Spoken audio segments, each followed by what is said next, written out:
समन्ता चक्रवालेषु अत्रा गच्छन्तु देवता सद्धम्मं मुनिराजस् सुनन्तु सग्गमोक्खदं ධම්ම ශ්‍රවණ කාලෝ අයං භදන්තා ධම්ම ශ්‍රවණ කාලෝ අයං භදන්තා ධම්ම ශ්‍රවණ කාලෝ අයං භදන්තා නමෝ තස් භගවතු අරහතෝ සම්මා සම්බුද්දස්ස නමෝ තස් භගවතු අරහතෝ සම්මා සම්බුද්දස්ස නමෝ තස් භගවතු අරහතෝ සම්මා සම්බුද්දස්ස සබ්බේ තසන්ති දණ්ඩස්ස සබ්බේ සංජීවිතං පියං අත්තානං උපමං කତ୍වා නහනෙය්‍යන ඝාතයේති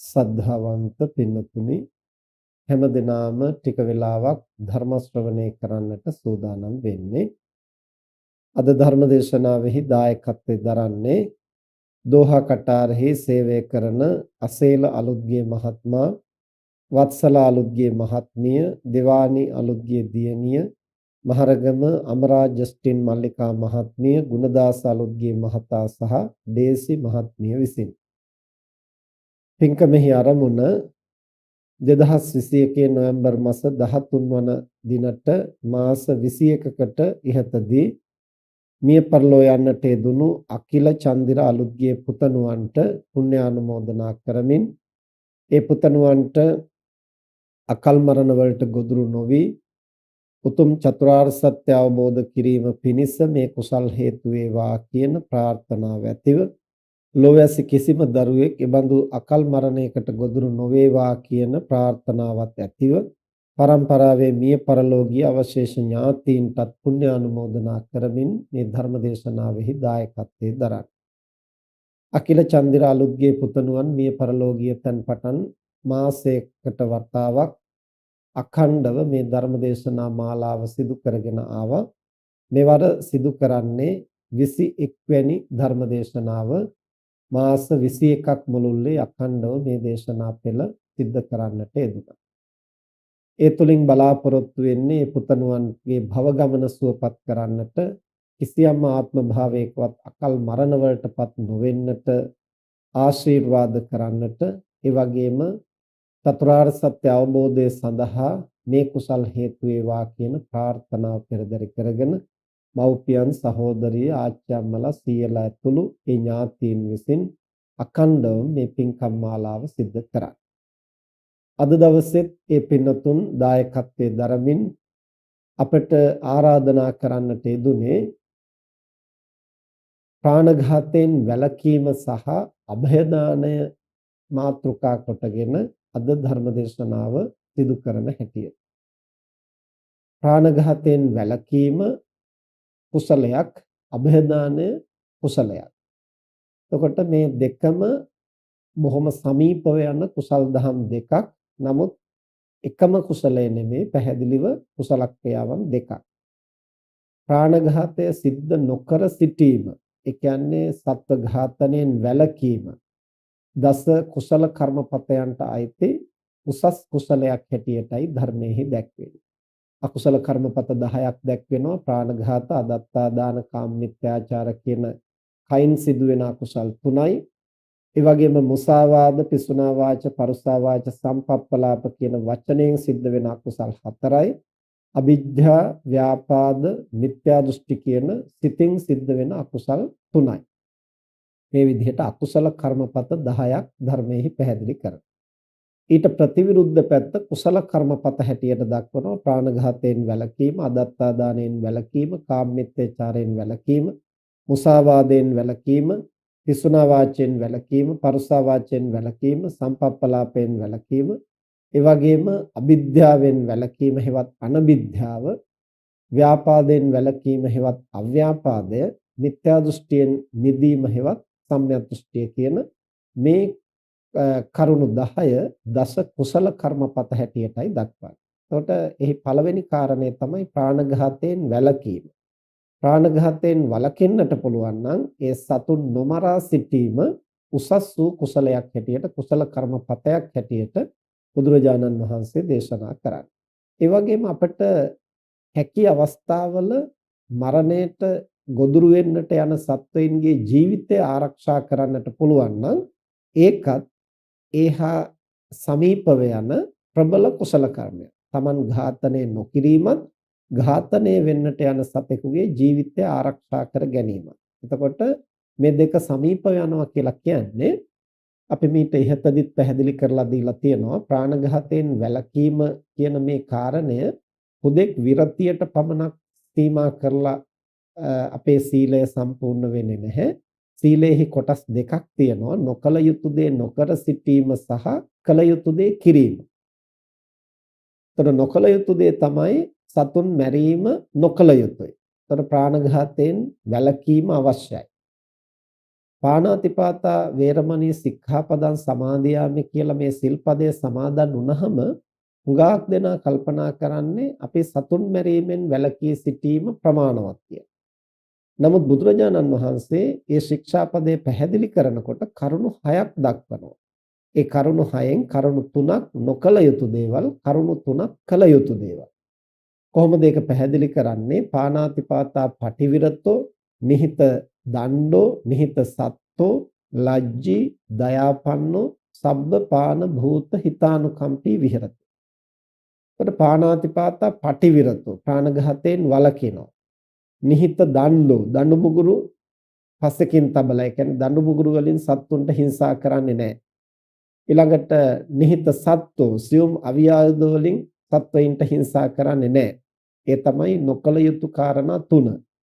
ප්‍රාණඝාතය කරන්නේ නැහැ. ඒ වගේම දඬු මුගුරු වලින් හිංසා කරන්නේ නැහැ. අවියායුධ වලින් හිංසා කරන්නේ නැහැ.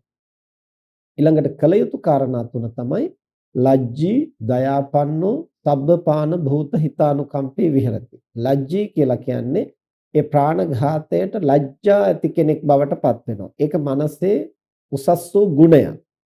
ලැජ්ජාව හැටියට අද බොහෝ දෙනා හඳුනාගන්නේ ගුණයක් නෙමෙයි, දුර්ගුණයක්. ලැජ්ජා බය කියලා බොහෝ දෙනා අද සලකන්නේ ද්වේෂ මූලික මානසික තත්ත්වයක්. නමුත් ධර්මයේහි ලැජ්ජා බය හැටියට හඳුන්වන්නේ උසස් වූ ගුණාංග දෙකක්. සැබෑවට ගුණාංගයක් හැටියට ලැජ්ජාව අපි ගත්තහම එහි තියෙන්නේ පාපයට තියෙන ලැජ්ජාව, වැරදි කරන්නට තියෙන ලැජ්ජාව, අනුන්ට හානි කරන්නට තියෙන ලැජ්ජාව. ඊට පසුබාන ගතිය තමයි ඔත්තප්පේ හැටියට හඳුන්වන්නේ. නමුත් අද හුඟක් දෙනා කල්පනා කරන්නේ තමන් කරපු පාපේ හෙළි වෙනවටයි ලැජ්ජා වෙන්නේ. තමන් කරපු පාප කර්මයට තමන්ට දුක් විපාක විඳින්නට සිද්ධ වෙනවටයි බය වෙන්නේ. එහෙම නැත්නම් පව්කම් කරන්නට නෙමෙයි. එතන තියෙන්නේ පාපය නිර්ලජ්ජීව සිද්ධ කරනවා, නිර්භයව සිද්ධ කරනවා. නමුත් ඒක හෙළි වෙයි කියලා හෝ එහෙම නැත්නම් ඒකෙන් දුක් විපාක විඳින්නට වෙයි කියලා තමන් ඒකට යම්කිසි නොකමැත්තක් මනසේ ඇති කරගන්න. අන්නේ නොකමැත්ත තමයි අද බොහෝ දෙනා ලැජ්ජාව බය හැටියට හඳුනාගෙන තියෙන්නේ. එතන තියෙන්නේ ගුණයක් නෙමෙයි. එතන තියෙන්නේ ද්වේෂ මූලික වූ දුර්ගුණයක්. ඒ නිසා ඒ කාරණෙත් අපි මෙතනදී පැහැදිලි කරගන්න ඕන, වෙන් කරගන්නට ඕන. සැබෑ ලැජ්ජා බය හැටියට ධර්මයේ හඳුන්වන්නේ පව්කම් කරන්නට තියෙන ලැජ්ජා බය. ඒක ගුණයක්. පාපය හෙළි වෙනවට, තමන්ගේ වැරද්ද අනිත් අය දැනගන්නවට, තමන්ට දුක් විඳින්න වෙනවට ඇති වෙන ලැජ්ජා බය කියලා කියන්නේ එතන ඇති වෙන්නේ ද්වේෂ මූලික මානසික තත්ත්වයක්. ඒක උසස් ගුණයක් නෙමෙයි. ඒ නිසා මේ කාරණා දෙක අපි වෙන්කොට හඳුනා ගන්නට ඕන. එතකොට බුදුරජාණන් වහන්සේ මෙහිදී පැහැදිලි කරන්නේ ප්‍රාණඝාතයෙන් වළකිනවා වගේම ඒතනත්තා ප්‍රාණඝාතයට ලැජ්ජා ඇති කෙනෙක් බවට පත් වෙන්නට ඕන. එතකොට තමයි ප්‍රාණඝාතයෙන් වළකින්නේ. ඒක එක්තරා ගුණයක්. ඒක මනසේ අවදි කරගන්නට ඕන මානසික ගුණාංගයක්. ඊළඟට දයාපන්නෝ සියලු සත්වයින් කෙරෙහි දයාව ඇති කෙනෙක් බවට පත් වෙනවා. සබ්බපාන භූත හිතානුකම්පී විහෙරති. සියලු සත්වයන්ටම හිතවත් බවක් ඇතිව මෛත්‍රී පූර්වක හැඟීමකින් කටයුතු කරන. එතකොට ඒ හිතවත් බව මෛත්‍රී පූර්වක බව කියලා කියන්නේ අන් අයට යහපතක් වෙනවා දකින්නට කැමති බව, ඒ සඳහා උනන්දු වෙන බව. එතකොට මම සත්තු මරන්නේ කියලා විතරක් ඉඳලා හරියන්නේ නැහැ. සත්තු නොමරනවා වගේම අන්නේ සත්වයින්ගේ ජීවිතය සුරක්ෂිත කරන්නටත්, සුරක්ෂිතව ජීවත් වෙනවා දකින්නට කැමති වෙන්නටත්, ඒ සඳහා උනන්දු වෙන්නටත්, ඒ සඳහා ක්‍රියාත්මක වෙන්නටත් අවශ්‍යයි. එතකොට තමයි අපේ සීලය පූර්ණ වෙන්නේ. ඒ සීලය ගුණයක් බවට පරිවර්තනය වෙන්නේ. සීලෙන් පමණක් සෑහීමටපත් වෙන්නේ නැතුව ඒ ගුණයක් බවට වර්ධනය වෙන්නට පුළුවන් වෙන්නේ මේ කියන ගුණාංග දියුණු කරගත්තා. එතකොට සීලය ඔය කාරණා දෙකෙන්ම සම්පූර්ණ වුණාම එතන අංග සම්පූර්ණ සීල ප්‍රතිපදාවක්. ඒක සාංශාරික වශයෙන් වර්ධනය වෙන්නට පුළුවන් පාරමිතාවක් හැටියට වැඩෙන සීල ප්‍රතිපදාවක් බවට පත් වෙන්නේ ඔය ගුණාංග දෙකෙන්ම යුක්ත වුණොත්. මොකද්ද ගුණාංග දෙක? නොකල යුතු දේ නොකර සිටිනවා, කල යුතු දේ කරනවා. වාරිත්‍ර සහ චාරිත්‍ර. එහෙම නැත්නම් විරති සහ සමාදාන. ඒ අංශ දෙකෙන්ම සම්පූර්ණ වෙන්නට ඕන. එතකොට ප්‍රාණඝාතයෙන් වැළකීම කියලා කියන්නේ විරතිය, නොකල යුතු දේ නොකර සිටීම. અભේදානයයි කියලා කියන්නේ කල යුතු දේ කිරීම. එතකොට අපි සත්තු මරන්නේ නැහැ කියලා විතරක් නිහඬ වෙන්නේ නැතිව සත්වයින්ගේ ජීවිත සුරක්ෂිත කරන්නට මා විසින් කුමක්ද සිද්ධ කරන්නේ?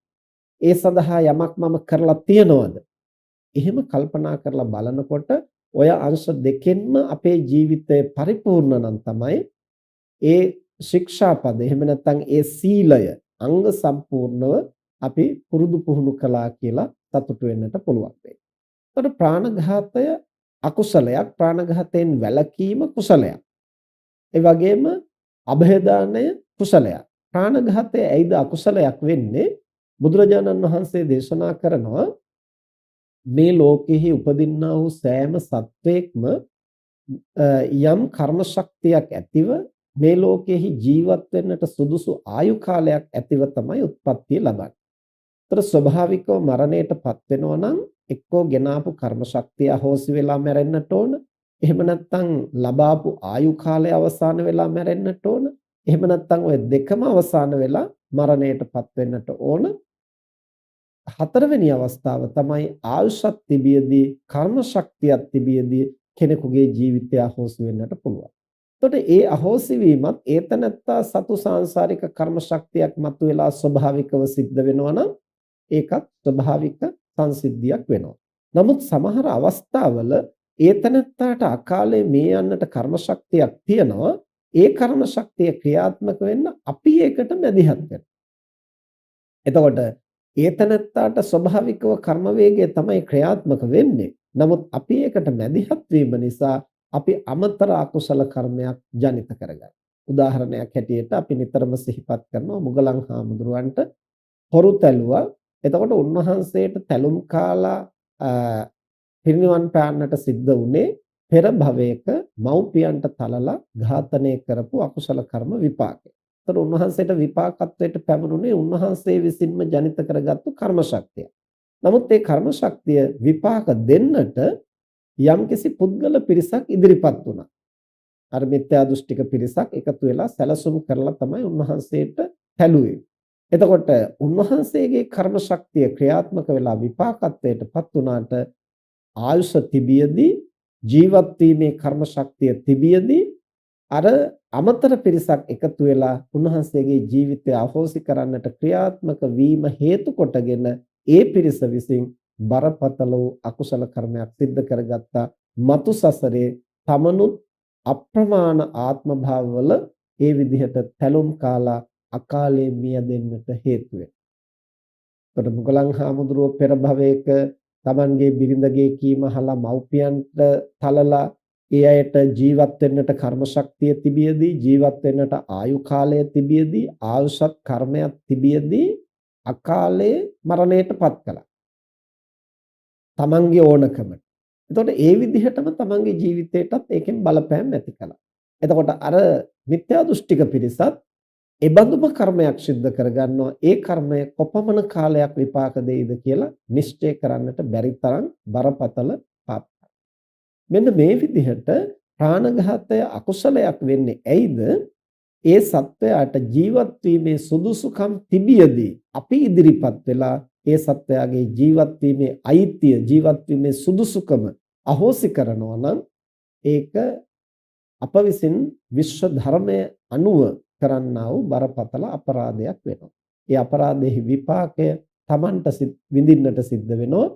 ඒ හිත දූෂ්‍ය වීම නිසා මානසික කිලුටක් ඇති වෙනවා. ඒ කියන්නේ අනුන් නසන්නට ඕන, අනුන් ඝාතනය කරන්නට ඕන කියලා සිතන සිතුවිල්ලම හිත කිලිටි කරන කර්මයක් බවට පත් වෙනවා.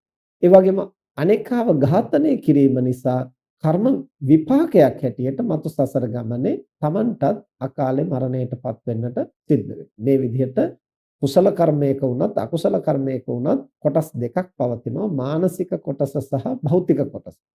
මානසික කොටස තමයි ඝාතනය කරන්නට ඕනේ කියලා සිතන සිතුවිල්ල. ඒ පාපකාරී හැඟීමම අකුසල කර්ම. ඒ කර්මයේ විසින් දුගතියෙහි උපද්දවන්නට පුළුවන්, සිත කිලිටි කරන්නට පුළුවන්, නිවන් මගෙන් අපිව දුරස්ත කරන්නට පුළුවන්. ඒ වගේ බොහෝ හානි සිද්ධ කරනවා. සිත කිලිටි කිරීම නිසා නිවන් මගෙන් දුරස් වෙනවා, දුගතියෙහි උපදින්නට හේතු වෙනවා. ඒ වගේම පැහැපත්, ශක්තිමත් මානසික තත්වයක් නැතුව යනවා. ඒ බඳු අනර්ථයක් ඒ මානසිකව අකුසල් කර ගැනීමෙන් පමණක් වුණත් සිදු වෙනවා. ඊළඟට අපි ඉදිරිපත් වෙලා තව කෙනෙකුගේ ජීවිතය භෞතික වශයෙන් විනාශ කළාම අපේ සිත දූෂ්‍ය වීම පමණක් නෙමෙයි ලෝකෙටත් හානියක් වෙලා තියෙනවා. එතකොට ඒ හානිය අපට උපනුපන්න ආත්ම භාවයන්හිදී බාහිරව අපටත් විඳින්නට සිද්ධ වෙනවා. ඒක ඉපදුනාට පසුව ලැබෙන විපාකයක් හැටියට. එතකොට අර මානසික ක්‍රියාවලිය උත්පත්තිය සඳහා හේතු වෙනවා. ඒක හඳුන්වනවා ප්‍රතිසන්දි විපාකයයි කියලා. ඊළඟට ඉපදුනාට පස්සේ ලැබෙන විපාකය හඳුන්වනවා ප්‍රවෘත්ති විපාකයයි කියලා. ප්‍රවෘත්ති විපාකය කියලා කියන්නේ ඉපදුණු තැනැත්තාට ජීවත් වෙන කාල සීමාව තුළ ලැබෙන විපාකය. එතකොට අන්‍ය සත්වයේ ජීවත් වෙන කාල සීමාව තුළ අපේ ජීවිතය අහෝසි කරන්නට කටයුතු කළා නම් අපටත් ජීවත් වෙන කාල සීමාව තුළ අපේ ජීවිතය අහෝසි වෙන්නට කරුණු පැමිණෙනවා. මෙන්න මේ විදිහට ප්‍රාණඝාතය අකුසලයක් වෙන්නේ ලෝකේහි හේතුඵල ක්‍රියාවලිය ස්වභාවිකව ක්‍රියාත්මක වෙන්නට ඉඩ නොදී ඊට අපි මැදිහත් වෙලා අපේ ඕනෑකමට ඒ ක්‍රියාවලියට බාධා කළාම හානි පැමුණුවාම ඒ හානිය ඒ බාධකය Tamanටත් සසර ගමනේ අත්විඳින්නට වෙනවා වැපුරු දේහි ඵලයේ හැටියට. ඒ නිසා බුදුරජාණන් වහන්සේ දේශනා කරන්නේ තව කෙනෙකුගේ ජීවිත විනාශ කිරීම අකුසලයක් හැටියට මේ කාරණා දෙක නිසා. මොකක්ද කාරණා දෙක? Tamanගේ හිත කිලිටි වීම සහ ලෝකෙට අනර්ථයක් සිද්ධ වීම. එතකොට අපි ධර්මදේශනාවේ මාතෘකාව හැටියට අද මාතෘකා ගාථාව හැටියට සජ්ජායනා කළේ ධම්මපදයේ දණ්ඩ වග්ගයේහි සඳහන් වෙන ගාථා ධර්මයක්. සබ්බේ තසන්ති දණ්ඩස්ස සබ්බේසං ජීවිතං පියං අත්තානං උපමං කତ୍වා නහනේය නඝාතය. සබ්බේ තසන්ති දණ්ඩස්ස සියලු සත්වයෝම දඬුවමට බියපත් වෙනවා, තැති ගන්නවා. Tamanට කායික මානසික පීඩාවක් ලෝකේ කවුරු හරි ඇති කරනවා නම් ඒකට අපි කැමති නැහැ. ඒකෙන් අපි තැති ගන්නවා, බියපත් වෙනවා, කම්පණයටපත් වෙනවා. සබ්බේ තසන්ති දණ්ඩස්ස සබ්බේසං ජීවිතං ප්‍රියං සියලු සත්වයින්ටම ජීවිතය ප්‍රියයි. එහි මුල් ගාථාවේ බුදුරජාණන් වහන්සේ දේශනා කරනවා සබ්බේ භායන්ති මච්චුනෝ දඬුවමට තැති ගන්නවා, මරණයට බියපත් වෙනවා. ඒ මරණයට බියපත් වෙන්නේ ඇයිද? සබ්බේසං ජීවිතං ප්‍රියං සියලුම ප්‍රතඥ සත්වයින්ට ජීවත් වීම ප්‍රියයි. එනිසා අත්තානං උපමං කତ୍වා න හනෙය්‍ය න ඝාතය. තමන්ව උපමාවට අරගෙන අනිත් අයට හිංසා කරන්නට එපා, අනිත් අය ඝාතනය කරන්නට එපා කියලා බුදුරජාණන් වහන්සේ දේශනා කරා. ඒතර තමන් උපමාවට ගන්න කියලා කිව්වේ මම කැමතිද දඬුවම් විඳින්න. මම කැමතිද ලෝකයේ අන් අයගෙන් කායික මානසික පීඩාවන් ලබන්න. මම කැමතිද අන් අය ඉදිරිපත් වෙලා මාව ඝාතනය කරනවට, මගේ දිවි තොර කරනවට. ඉතින් එකකටවත් මම කැමති නැතිනම් තමන්ව උපමාවට අරගෙන අනිත් අයටත් එහෙම නොකර සිටින්න. අනිත් අයත් දඬුවමට බයයි, අනිත් අයත් කායික මානසික පීඩාවන් නැති කරනවට කැමති නැහැ. එය ජීවිතයට ප්‍රියයි. ඒ අයත් මරණයට කැමති නැහැ. එහෙමනම් මම මරණයට අකමැති වෙනවා වගේම අන්‍ය සත්වයෝත් මරණයට අකමැති. මම ජීවත් වෙන්නට කැමති වෙනවා වගේම අන්‍ය සත්වයෝත් ජීවත් වෙන්නට කැමති. මම දඬුවම් විඳින්නට කායික මානසික පීඩාවන්ට ලක් වෙන්නට කැමති නැතුව වගේම අන්‍ය සත්වයෝත් කායික මානසික පීඩාවන්ට ලක් වෙන්නට කැමති නැහැ. අන්න ඒ විදිහට තමන් ගැන හිතලා තමන්ව උපමාවට අරගෙන තමන්ව උදාහරණයට අරගෙන ලෝකයේ අන්‍ය සත්වයින්ට හිංසා කිරීමෙන් සහ ඝාතනය කිරීමෙන් වළකින්න කියලා බුදුරජාණන් වහන්සේ දේශනා කළා. ඒතර ජීවත් වීමේ කැමැත්ත තිබියදීම, ජීවත් වීම සඳහා කර්ම ශක්තිය සහ ආයු කාලය තිබියදීම අපි ඉදිරිපත් වෙලා යම් සත්වයෙකුගේ ජීවත් වීමේ අයිතිය අහෝසි කරනවා නම් සිත කිලිටි වීම නිසාත් ඒ අකුසල කර්මයක් වෙනවා.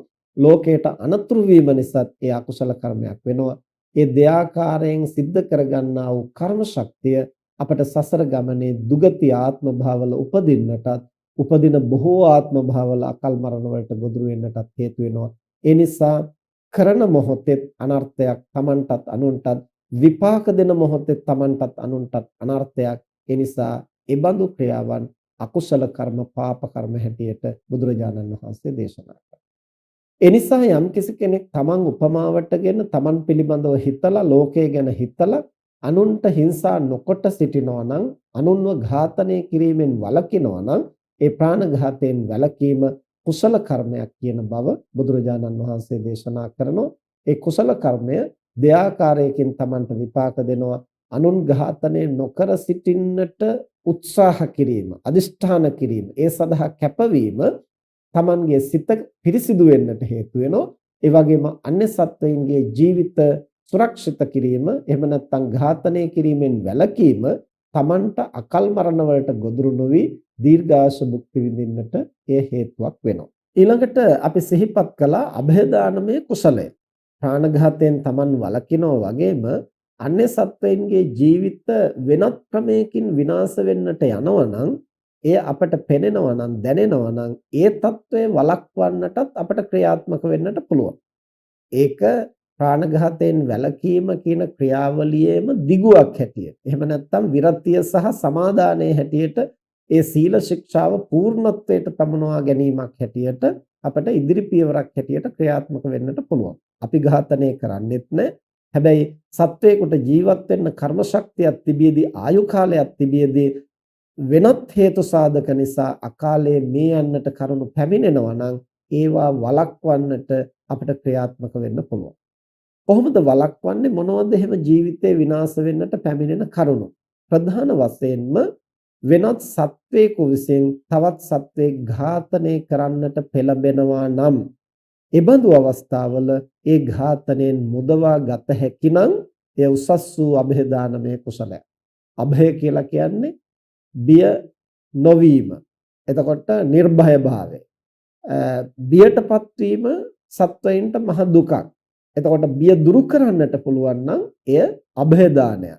ඉතින් ලෝකේ සත්වයින් බිය වෙන කාරණා අතර ප්‍රධානම කාරණේ තමයි සබ්බේ භායන්ති මච්චුනු, මරණයට ඇති වෙන බිය.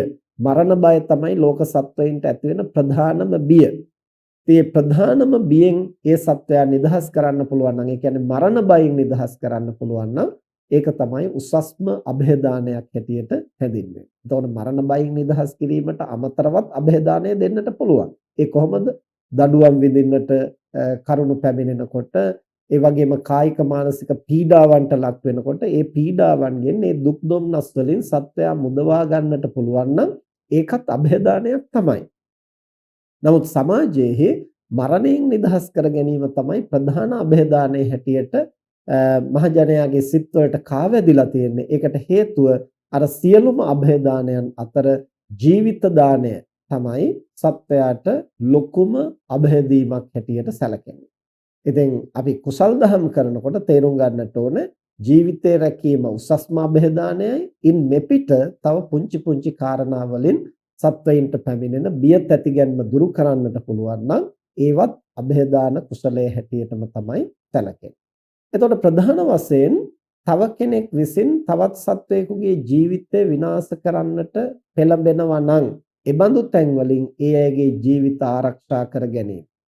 මිනිසෙක් විසින් තව මිනිසෙක්ව ඝාතනය කරන්නට පෙළඹෙනවා නම් ඒ ඝාතනය වෙන්නට යන මිනිස්යාව ඒන් රැක ගන්නට අපට ක්‍රියාත්මක වෙන්න පුළුවන් නම් ඒ වගේම මිනිස්සු විසින් සිය දිවිනසා ගන්නට උත්සාහ කරනකොට ඒන් ඒ සත්වයාගේ ජීවිතය ආරක්ෂා කර දෙන්නට පුළුවන් නම් ඒකත් උසස් වූ અભේදාන. ඒ කියන්නේ වෙනත් මිනිසෙක් විසින් ඒ මිනිස්යාගේ ජීවිතය විනාශ කරන එක වළක්වනවා වගේම තමන් විසින්ම තමන්ගේ ජීවිතය විනාශ කරගන්නට දරන ප්‍රයත්නයත් අපට වැළැක්විය හැකි නම් උසස් වූ અભේදාන. ඒ කියන්නේ පෙනුනේ ජීවිතය තොර කරගන්නට තමන් විසින්ම ක්‍රියාත්මක වෙන්නේ බොහෝ විට ජීවිතේ નિසරු බව දැකලා නෙමෙයි.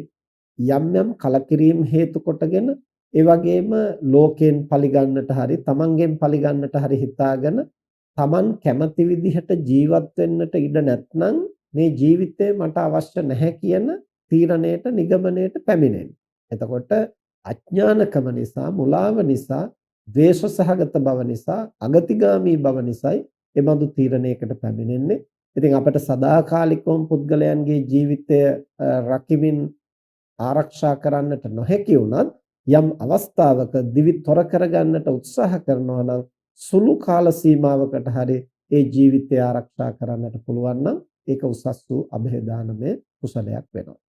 ඒ වගේම සතෙක්ව ඝාතනය කරන්නට යම් මිනිසෙක් ඉදිරිපත් වෙනවා නම් ඒ සතාගේ ජීවිතය ආරක්ෂා කර ගැනීම හුඟක් වෙලාවට ගවයන් නිදහස් කර ගැනීම, එළුවන් කුකුලන් ආදී සතුන් නිදහස් කිරීමට බොහෝ මහජනයා ඉදිරිපත් වෙනවා અભේදානයේ හැටියට. එතනදි සිද්ධ වෙන්නේ මිනිස්යා විසින් අවශේෂ සත්ත්වෙක් ඝාතනය කරන්නට කරුණු යෙදෙනකොට එයින් ඒ සත්වයා ආරක්ෂා කර ගැනීම. ඉතින් එහෙම ආරක්ෂා කළා වුණත් සමහර වෙලාවට ඒ සතුන්ගේ ජීවිතය බොහෝ කාලයක් රැකෙන්නේ නැති වෙන්න පුළුවන්. අපි හිතමු ගවයා ගව ඝාතකාගාරයෙන් අපි ආරක්ෂා කරගෙන මුදල් දීලා අරගෙන එනවා. ඇවිදින් ගහේ ගැට ගහලා තියෙනවා, සමහරලාට ඉවුරක් පහලට පැනලා ගෙල හිර කරගෙන මරණයටපත් වෙන්නට පුළුවන්. එහෙම නැත්නම් වෙනත් හේතුවකින් ජීවිතක්ෂයටපත් වෙන්නට පුළුවන්. ඒ සතාට අකාලේ මැරෙන්නට ප්‍රබල කර්ම ශක්තියක් තියෙනවා නම් අපිට 100% ඒක වළක්වන්න නොහැකි වෙන්න පුළුවන්. නමුත් අපේ උත්සාහය ඒ සතා ටික වෙලාවක් හරි ජීවත් කරවන්නට නම් ඒ අපේ උත්සාහය තුළ අපේ මනෝභාවයේ යහපත් නිසා යහපත් කුසලයක් මානසිකව සිද්ධ වෙනවා. එය හිත පිරිසුදු වෙන්නට, සුගතිය උපදින්නට, කෙලෙස් නසන්නට, නිවන් දකින්නට අපට උපකාර වෙනවා. ඒ වගේම විනාඩි කිහිපයකට, පැය කිහිපයකට, දින කිහිපයකට හරි අපිට සතෙකුගේ ජීවිතය ආරක්ෂා කරලා තියන්නට පුළුවන් නම් ඒ කුසලය අපිට සසර ගමනේ අකල් මරණ වලින් ගොදුරු වෙලා දීර්ඝායු සම්පන්නිය සලසා ගන්නට හේතුවක් වෙනවා. අපි මෙතනදී විශේෂයෙන් අවධාරණය කළ යුතු කාරණයක් තියෙනවා. දැන් અભේදාන කුසලයක් සිද්ධ කරනකොට සමහර වෙලාවට සතෙකුගේ ගොදුරක් හැටියට ග්‍රහණය කරගත්තු සත්වයෙකුගේ ජීවිතය ආරක්ෂා කරනවා කියන තැන. එහෙම සතෙකුගේ ගොදුරක් හැටියට ග්‍රහණය කරගන්න සතෙකු අපට මුදවන්නට තියෙන ඉඩකඩ බොහොම සීමා සහිතයි.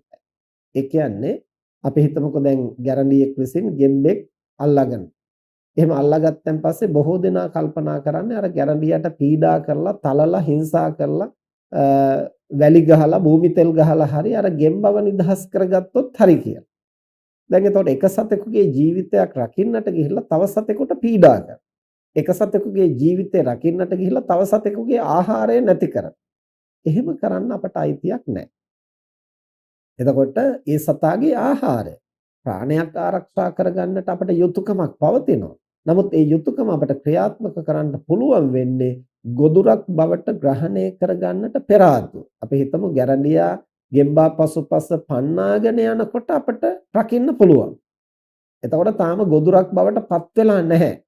ඒතර ගෙම්බා මේ ලෝකෙහි නිදහස් සතෙක් හැටියට පවතින්නේ. හැබැයි මරණ බියක් පැමිණෙනවා. අනතුරක් පැමිණෙනවා.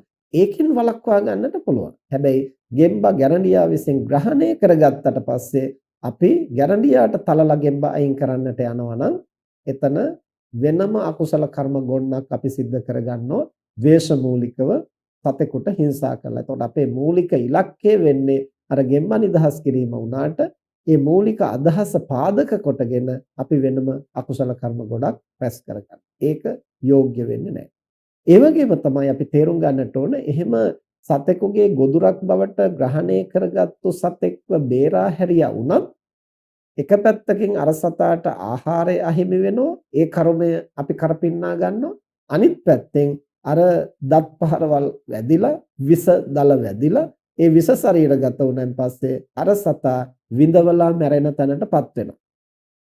එතකොට විඳවලා මැරෙන්නේ නැති වෙන්නට අපට සාතු සප්පායම් කරන්න පුළුවන් නම් ඒක ශ්‍රේෂ්ඨයි. හැබැයි එහෙම වුණත් තව සතෙකුගේ ගොදුරක් අපට අහෝසි කරන්නට අයිතියක් මේ විශ්වය තුල ඇත්තේ නැහැ. මොකද හැම සතෙක්ම ජීවත් වෙන්නට ඕන ජීවත් වීම සඳහා සමහර සත්තු සතුන්වම තමයි ගොදුරු කරගන්නේ. ඒක ආහාර චක්‍රයේ ස්වභාවය. අපට වුණ උනාට සත්තු ආරක්ෂා කරන්නට එහෙමනම් ඉතින් අපි මේ ගොදුරක් බවට පත් වෙන්නට කලින් ඒ සඳහා ක්‍රියාත්මක වෙන්නට ඕන. ගොදුරු කරගත්තාට පස්සේ ඒකට අතපවන්නට ගියොත් අපි නොහිතන විදිහේ අකුසල කර්ම ජනිත කරගන්නට එය හේතුවක් වෙන්නට පුළුවන්.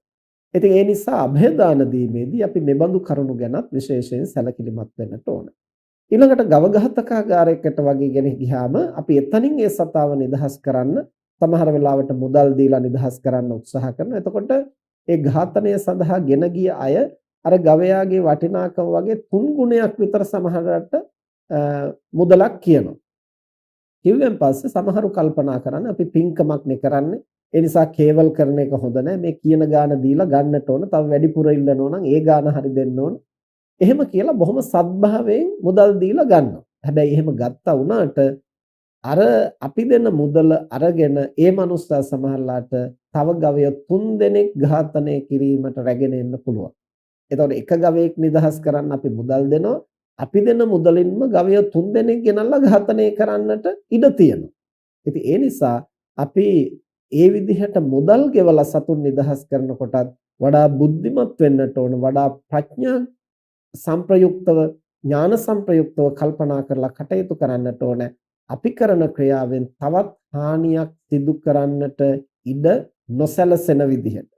ඉතින් එහෙම කරනකොට අපිට ටිකක් වෙහෙසෙන්න වෙනවා. ඒ කියන්නේ අපි හිතමු ගවඝාතකාගාරයට ගෙනියන්නට පෙර ආතුවම අපිට ඒ සතා නිදහස් කරගන්න පුළුවන්. ඒ කියන්නේ සමහර වෙලාවට ගවයෙක් හදන කෙනෙක් ඒ ගවයව විකුණන්නේ හදාගන්න බැරිකම නිසා හරි එහෙම නැත්නම් Tamanට නඩත්තු කරගන්න බැරිකම නිසා හරි Tamanට ප්‍රයෝජනයක් නැතිකම නිසා හරි Tamanට මුදල් අවශ්‍යතාවය නිසා හරි මේ කවර හෝ හේතුවක් නිසා එතකොට ඒ Taman ළඟ හිටිය ගවයා ගවඝාතකාගාරයට විකිණීම තුලින් ඒ මිනිස්සයාත් අකුසල කර්මයක් කරගන්න. එතකොට අපිට එතනටම මුදල් දීලා ගන්නට පුළුවන් නම් ඒ මිනිස්සයාත් අකුසලයෙන් නිදහස් කළා වෙනවා. ගවයාගේ ජීවිතයත් ආරක්ෂා කළා වෙනවා. අපි දෙන මුදල නැවත ගවයෙකු ඝාතනය වෙන්නට යොදවන්නෙත් නැහැ. එතකොට හැම පැත්තෙන්ම කුසලය අංග සම්පූර්ණව පරිපූර්ණව ඥාන සංප්‍රයුක්තව සිදු කරගන්නට පුළුවන් වෙනවා. ඒ විදිහට කටයුතු කරන්නට පුළුවන් නම්. නමුත් ඉතින් ඒක පහසු නෑ. ගවඝාතකාගාරයට ගිහිල්ලා අපි මුදල් දීලා ගවයෙක් නිදහස් කරන තරම් ලේසියෙන් පහසුවෙන් කරන්න බෑ. හුඟක් සෙවිල්ලෙන් ඉන්නට ඕන, බොහෝ දෙනාට දැනුවත් කරලා තියන්නට ඕන. ඊළඟට ඒ ගවයා විකුණන්න සූදානම් වෙනකොටම අපි අතේ මුදල් තියෙන්න ඕන, නැතිනම් ඉක්මනින් එකතු කරගන්න ඕන. මෙහෙම ඉතින් ටිකක් අවදානමක් එතන තියෙනවා. ඉතින් නමුත් ඥාන සංප්‍රයුක්තව කුසල් කරනකොට යම් කැපකිරීම කරන්නට සිද්ධ වෙනවා.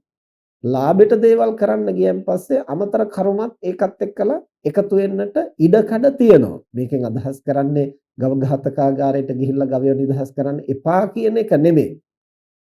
අපි කරන කුසල් දහම් වඩා අංග සම්පූර්ණ කුසල් බවට පත් වෙන්න, වඩා උසස් කුසල් බවට පත් වෙන්න, වඩා ඥාන සංප්‍රයුක්ත කුසල් බවට පත් වෙන්න අපි ප්‍රඥාව පාවිච්චි කරලා කැපවීම කරලා අපට ඒවා සිද්ධ කරන්නට වෙනවා. එහෙම නොවුනොත් අපි කුසලයේ කියලා හිතාගෙන කරන දේ අල්ප කුසලයක් තියෙන්නට පුළුවන්. ඒකෙන් වැඩි අනර්ථයක් සිද්ධ වෙන්නටත් යම් ඉඩකඩක් තියෙනවා. මේවා ගැන අපි නුවණින් කල්පනා කරලා කටයුතු කරන්න ඕන. ඊළඟට અભේදානය කියලා කිව්වහම පින්නතුනේ අර විදිහට මැරෙන්න සූදානම් වෙන සතෙක් නිදහස් කිරීම විතරක් නෙමෙයි. මැරෙන්න තියෙන ඉඩකඩ අහුරා තැබීම. උදාහරණයක් හැටියට ගත්තොත් අපි හිතමු දැන් අපි තාරපාරේ ඇවිදගෙන යනකොට තෙල් ගෑවිච්ච පොලිතින් නුරයක් එහෙම නැත්නම් කෙසෙල් එල්ලක් අඹ එල්ලක් පාරේ තියෙනවා. දැන් මේක උඩ කවුරු හරි අඩිය තිබ්බොත් ඇදගෙන වැටෙන්න පුළුවන්. බයිසිකලයක් මේක උඩින් ගියොත් ලිස්සලා වැටෙන්න පුළුවන්. ඉතින් වැටිලා අතපය කඩාගත්තට පස්සේ ස්පිරිතාලයට අරගෙන ගිහින් බෙහෙත් කරන එක විතරක් නෙමෙයි અભේදානය. අපිට එහෙම වැටෙන්නට පුළුවන් මේකෙන් හානි වෙන්නට පුළුවන් කියලා අපිට පේනවා නම් ඒ අවස්ථාව වෙනස් කළොත් එතකොට කාටවත් හානියක් වෙලා නැහැ. එහෙනම් හානි වෙන්නට යන කෙනෙකුගේ ජීවිතය රැකගත්තා කියලා අපිට ගණනය කරන්න බෑ. ගණනය කරන්න බැරි වුණාට හානියක් නොවීම ජීවිත ආරක්ෂා කිරීම වඩා උසස් කුසලයක් වෙනවා. බය ඇති කරලා අභය දීම කියන එකට වඩා බය ඇති වෙන්නට කලින්ම ඒ හේතුව වෙනස් කරන්නට පුළුවන් නම් ඒක වඩා උසස් කුසලයක්. ඒක වඩා උසස් කුසලයක්. දැන් සමහරු කල්පනා කරන්නේ ගව ඝාතකාගාරයට ගිහිල්ලත් බලාගෙන ඉන්නවා අර ගෙනහිල්ලා ඇදගෙන ගිහිල්ලා බෙල්ල කපන්න සූදානම් වෙනකොට තමයි නිදහස් කරන්නේ. එතකොට තමයි කුසලය වැඩි වෙන්නේ කියලා එයා හිතනවා. ඇයි? දැන් මේ අපි මරන්නම ලෑස්ති වෙන කොටයි ගත්තේ.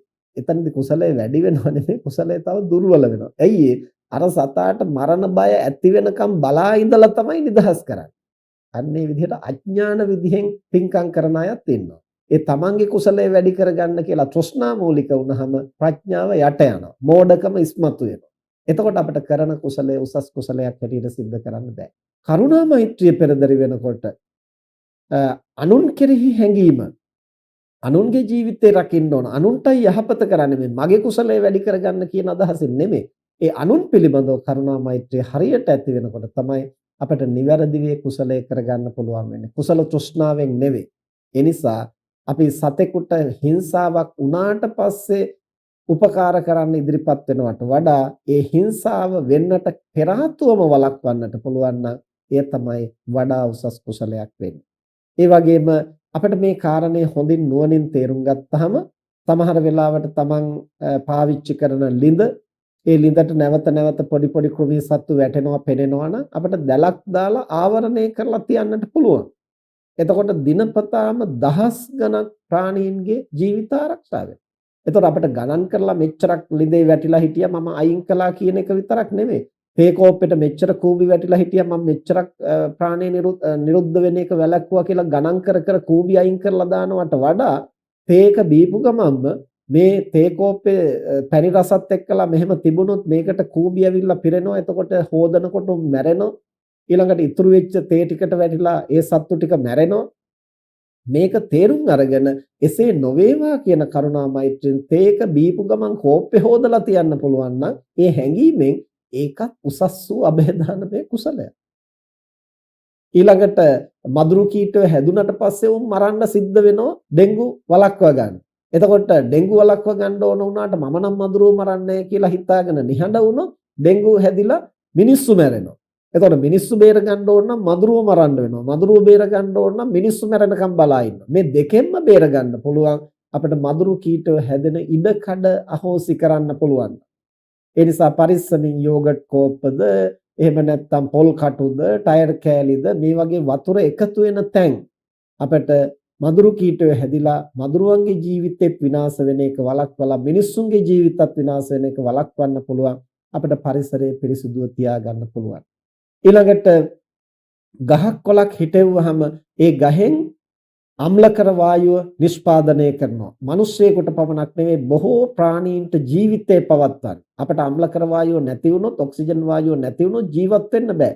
එබැවින් ජීවිතය පවත්වන ප්‍රධාන ප්‍රාණ වායුව නඩත්තු කරන ප්‍රධාන වායුව තමයි ජීව වායුව හැටියට එහෙම නැත්නම් මේ අම්ලකර වායුව හැටියට හඳුන්වන්නේ. එතකොට ඒ අම්ලකර වායුව අපිට කෘත්‍රිමව සකස් කරනවා වෙනුවට ස්වභාවිකව සකසෙන ක්‍රමය තමයි ගහකොළ. එතකොට පැලහැටියක් හිටවන්න පුළුවන් නම් බොහෝ දෙනාට හුස්ම ගන්නට අවස්ථාව සලසන. දැන් මේ කොරෝනා වසංගත සමයේ සමහර වෙලාවට ඔක්සිජන් ටැංකියක් මිලදී ගන්න රුපියල් ලක්ෂයක් විතර වියදම් කරන්නට සිද්ධ වුණා. ඉතින් අපිට එක පැලෑටියක් සතයක්වත් වියදම් නොවි හිටවන්නට පුළුවන්. අර ඔක්සිජන් ටැංකියකින් රෝගීන් කීප දෙනෙකු ගෙනම් දිවි රැකෙන්නේ මිනිස්සු සත්වෝ දහස් ගණනකගේ ජීවිත රැකෙන්නට අපි හිතවන ශක්තිමත් එක ගහක් උපකාර වෙන්නට පුළුවන්. මේ විදිහට නුවණින් කල්පනා කරලා අපිට බොහෝ અભේදානමය කුසල් සිද්ධ කරන්න පුළුවන්. ඒතර අන් අයගේ කර්ම ශක්තිය ආයු කාලය ඇතිතාක් සුවපත්ව ජීවත් වෙන්නට ඉඩ සලස්වන්නට පුළුවන් නම් එය තමයි અભේදානමය කුසලය කියලා කියන්නේ. දැන් ඔය අපි පැහැදිලි කළේ මූලික වශයෙන් ප්‍රාණඝාතයෙන් වැළකීම සහ અભේදානමය කුසලය කොහොමද සිද්ධ වෙන්නේ? ඒවා කුසල් වෙන්නේ කොහොමද කියන කාරණය. දැන් අද ධර්මදේශනාවේදී මේ දායක පින්වතුන් අපිට විශේෂයෙන් සිහිපත් කරපු කාරණයක් තියෙනවා. ඒ තමයි මානුෂීය ආකල්පයකින් අපි කොහොමද මේ සතා සිව්පාවා පිළිබඳව සිතන්නේ? එහෙම හිතලා කරුණා මෛත්‍රිය පෙරදරි කරගෙන අපි සත්ව ඝාතනයෙන් වළකින්නේ කොහොමද කියන මේ කාරණය. ඒක ඊටාත්ම වැදගත් වෙනවා. ඒ මොකද දැන් අපි ප්‍රාණඝාතයෙන් වැළකීම වුණත් અભේදානමය කුසලය වුණත් අපි සිද්ධ කරන්නට විවිධ මානසික තත්වයන් මත පෙළඹෙන්නට පුළුවන්. ප්‍රධාන වශයෙන්ම අපට ලෝකයේ බොහෝ දෙනා පව්කම් වලින් වැළකීම සහ කුසල් කිරීම මූලික වශයෙන් ගත්තහම තුන් විදිහකට විතර අපට බෙදා හඳුනා ගන්නට පුළුවන්. මූලික වශයෙන් බොහෝ දෙනා පව්කම් වලින් වළකින්නේ කුසල් කරන්නේ ආත්ම මූලික සංකල්පයක් පෙරදරි කරගෙන.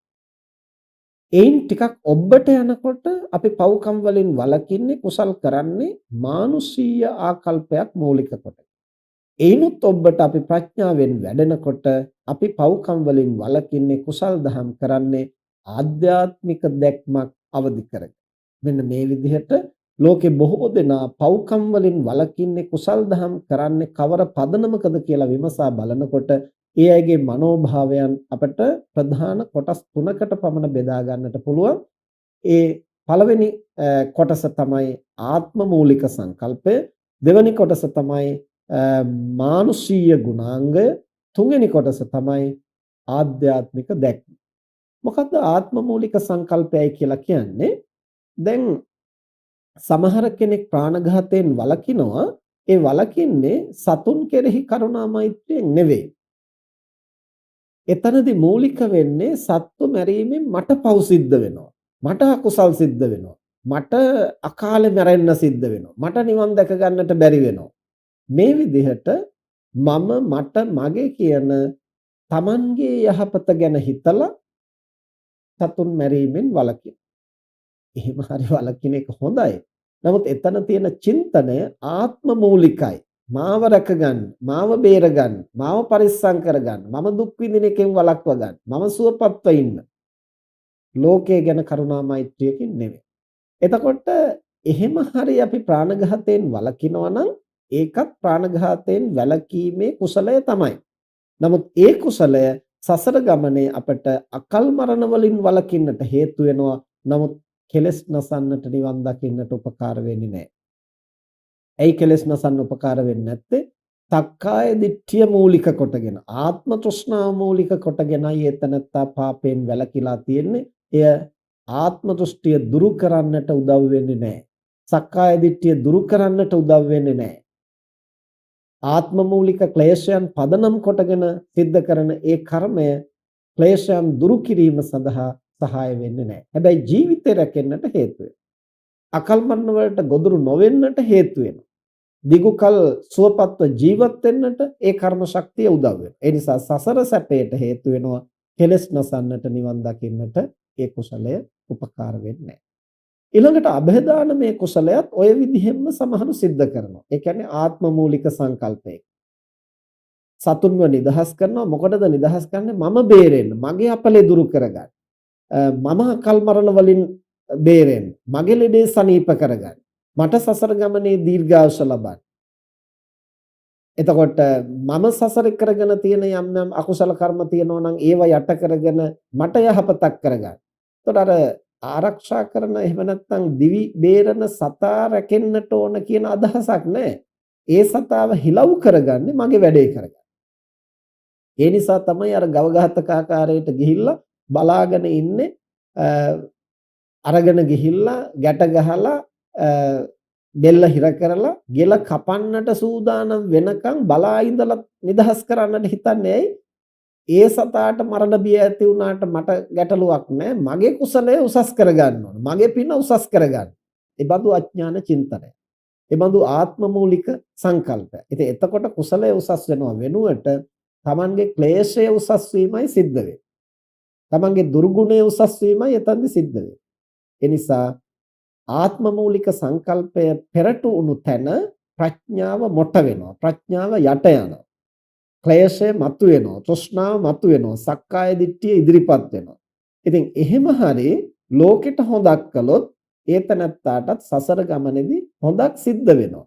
හැබැයි කෙලස් නසන්නට ඒ කුසලය උපකාර වෙන්නේ නැහැ. ඒ තමයි මූලික පදනම. බොහෝ දෙනා ඔය පදනම මත තමයි පව්කම් වලින් වළකින්නේ කුසල් කරන්නේ. ප්‍රාණඝාතයෙන් වැළකීම ගැන විතරක් නෙමෙයි අනෙකුත් සියලුම අකුසල කර්ම වලින් වළකින්නේ බොහෝ දෙනා ඔය පදනම තුල. සියලුම කුසල කර්ම කරන්නේත් ඔය පදනම තුල. එකින් එක විමසලා බැලුවාම අපිට ඒක පැහැදිලි කරගන්නට පුළුවන්. ඔය කියන ආත්ම මූලික සංකල්පයෙන් ටිකක් ඔබට යන්නට පුළුවන් නම් අපිට දෙවෙනි පියවරට අවතීර්ණ වෙන්න පුළුවන්. ඒ තමයි මානුෂීය ආකල්පය. මොකද්ද මානුෂීය ආකල්පය කියලා කියන්නේ? අපි නිතරම කතා කරනවානේ මනුෂ්‍යත්වය ගැන, මනුෂ්‍ය ගුණ ගැන. මනුෂ්‍යත්වය එහෙම නැත්නම් මනුෂ්‍ය ගුණධර්ම වල මූලික පදනම තමයි මා පමණක් නෙවෙයි අන් අයත් හොඳින් ඉන්නට ඕන. මගේ ශක්ති ප්‍රමාණයෙන් අන් අයගේ යහපත වෙනුවෙන් කැප වෙන්නට ඕන. මේක තමයි මූලික මනුෂ්‍ය ගුණය. එතකොට ඒ ගුණාංගය නිසා යම් කෙනෙක් ප්‍රාණඝාතයෙන් වළකිනවා නම් අර අපි මුලින් කිව්ව තැනත්ත ප්‍රාණඝාතයෙන් වළකිනවා. හැබැයි ඒ තැනත්ත වළකින්නේ සතා කෙරෙහි කරුණා මෛත්‍රියෙන් නෙමෙයි මට දුක් විඳින්න වෙයි, මට අපාගත වෙන්න වෙයි, මට අකුසල් සිද්ධ වෙයි කියන තමන්ව රැකගන්න. මේ දෙවනි පියවරට එනකොට තමන් අකුසලයෙන් වළකින්නට ඕන කියන අවබෝධයත් අපට තියෙනවා. හැබැයි ප්‍රධාන වෙනවා, මූලික වෙනවා මා පමණක් නෙවෙයි අන්‍ය සත්වයෝත් සුවසේ ජීවත් වෙන්නට ඕන. ඒ අයටත් ජීවත් වීමේ අයිතියක් තියෙනවා. සබ්බේ තසන්ති දණ්ඩස්ස සියලු සත්වයෝම දඬුවමින් තැති ගන්නවා. සබ්බේ භායන්ති මච්චුනෝ හැම සත්වයක්ම මරණයට බියපත් වෙනවා. සබ්බේ සං ජීවිතං පියං හැමදෙනාම ජීවත් වෙන්නට ප්‍රිය වෙනවා. ඒ නිසා අන්‍ය සත්වයන්ගේ ජීවිතය ආරක්ෂා කළ යුතුයි. අත්තානං උපමං කତ୍වා තමන්ව උපමාවටගෙන අනුන්ගේ ජීවිත රකින්නට උත්සාහ කරනවා. දැන් අද මේ ධර්ම දේශනාව සඳහා මේ දායක පින්නතුන් අපට ආරාධනා කරනකොට මීට සමාන කාරණයක් අදහසක් ඒ මෞතුමිය අපට සිහිපත් කරලා තිබුණා. හාමුදුරුවනේ කුරා කුහුඹුවාගේ පටන් ආකාශයේ සිටින මහ පොළොවේ සිටින ඒ වගේම ජලය ඇසුරු කොට සිටින මේ සියලු සත්වයින් ගත්තහම ඒ හැම සතෙක්ම ඒ අයගේ සාංශාරික කුසල අකුසල කර්ම ශක්තියින්ගේ අඩු වැඩි ප්‍රමාණය මත ඒ අයගේ මානසික ශක්තිය අඩු වැඩි ප්‍රමාණය මත සැප දුක් විඳින්මින් ඒ ආත්ම භාවවල පවතිනවා. එතකොට ඒ අයගේ 아무තු උස් පහත් බවක් අපිට දක්වන්නට පුළුවන් කමක් නැහැ. තම තමන් සසරේ ගෙනාපු සාධක අනුව ජීවිතේ පවත්වනවා. එතකොට අපි යම් කෙනෙක් මරණයටපත් වෙලා ඒ බඳු තැනකටපත් වෙන්නටත් පුළුවන්. ඒ බඳු කෙනෙක් මරණයටපත් වෙලා අපි ඉන්න තැනට එන්නටත් පුළුවන්. මේ ඕන තරම් උස් පහත් වෙන්නට පුළුවන්. මිනිසුන් මැරිලා දෙවියන් බ්‍රහ්මයන් වෙන්නටත් පුළුවන්. තිරිසනුන් කුරා කුහුඹුවන් බවට පත් වෙන්නත් පුළුවන්. අර බුදුරජාණන් වහන්සේ පිඬුසිඟා වඩිනකොට කඩිරලක් දැකලා සිනහ පහල කරන්නේ ආනන්ද හාමුදුරුවෝ අහනවා ඇයිද කියලා. එතකොට බුදුරජාණන් වහන්සේ අහනවා ආනන්ද මේ කඩිරලේ කොපමණ කඩියක්ද? ස්වාමීනි ගණන් කරන්න අපහසු තරම් ඉන්නවා. ඒතර බුදුරජාණන් වහන්සේ දේශනා කරන ආනන්ද පුදුමයි මේ සසරෙහි ස්වභාවය. මේ කඩිරැළෙහි එකම කඩියෙක්වත් නැහැ පෙර සක්විති රජ නොවුණු කෙනෙක්. පෙර සක්විති රජ වෙන්නට දස කුසල් සම්පූර්ණ කරගෙන ඒ කුසලයේහි විපාකයේ හැටියට මේ මුළු පොළවටම අධිපති තත්වයටපත් වෙන්නේ. 이르දි බල ඇතිව. ඉතින් ඒ තත්ත්වයටපත් වෙච්ච අයත් ඒ කුසල කර්ම විපාක දීලා අවසාන වුණාම නැවත මනුෂ්‍යත්වයෙන් තිරස්චීන තත්වයෙන් පහළට වැටිලා කුරා කුහුඹුවන් බවටපත් වෙලා. එහෙමනම් කුරා කුහුඹුවන් අතරත් සක්විති රජ නොවිච්ච කෙනෙක් නැති තරමට මේ සසර ගමන අතිශයින්ම සංකීර්ණයි. ඒ වගේම මිනිස්සු අතර ගත්තාම කුරා කුහුඹුවන් හැටියට නොසිටි කෙනෙක් මේ අතර සොයන්නට පුළුවන් කමක් නැහැ. දෙවියන් බඹුන් ගත්තාම ඒ අය අතරත් එහෙමයි. ඒ වගේම ප්‍රතඥ තත්ත්වයේ පවතින තාක්කල් මේ ඕනෑම කෙනෙක් මිය ගිහින් ඕනෑම තත්ත්වයකට ඇද වැටෙන්නට පුළුවන්. සෝවාන් ඵලයටපත් නොවෙන තාක් ඒ දෝලණය ඕනම පැත්තකට සිද්ධ වෙන්නට පුළුවන්.